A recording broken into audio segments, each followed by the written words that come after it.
Amici di Mistopolini, vi presento subito l'altissima aspirante numero 38, nome e cognome? Sofia. Ok, Sofia? Sì. Ok, Sofia, una ragazza molto giovane, quanti anni hai? 17. 17 anni, molto aristocratica, con questo occhiale, devo dire che sembri, sai, quasi una dottoressa, insomma, magari...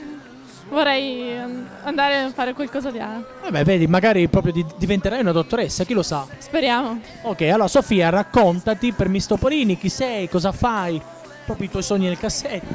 Io vengo dall'Ucraina e sono venuta qua un paio di anni fa e ho già fatto un po' di cose così, mi piacerebbe continuare e adesso sto studiando e per continuare voglio continuare anche ad andare all'università, che voglio avere quel continuo.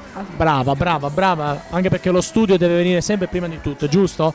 Bene, allora senti, da quanto tempo sei in Italia? Da 5 anni e mezzo. 5 anni e mezzo, quindi abiti a Trieste? Sì. Ti trovi bene? Ti piace Trieste? Sì, come la mia città di origine. Oh, bene.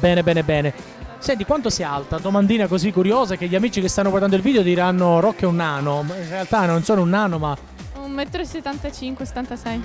Ma con i tacchi che hai arriverai a 1 metro, 80 di più. 80. Quindi io sono 1,75 m. 5. Oh, vedi, brava. Ti ringrazio perché è veramente umiliante stare vicino a delle ragazze così alte. Senti, cosa ti aspetti da Mistopolini? Non so, avere una belle emozioni e essere soddisfatta di quello che ho fatto. Bene, hai detto belle cose, ben arrivata. Adesso guarda la telecamera, la possibilità di salutare e di dire tutto ciò che vuoi. Arrivederci a tutti, tanti saluti. E in bocca al lupo, aggiungo. Grazie mille e crepi il lupo.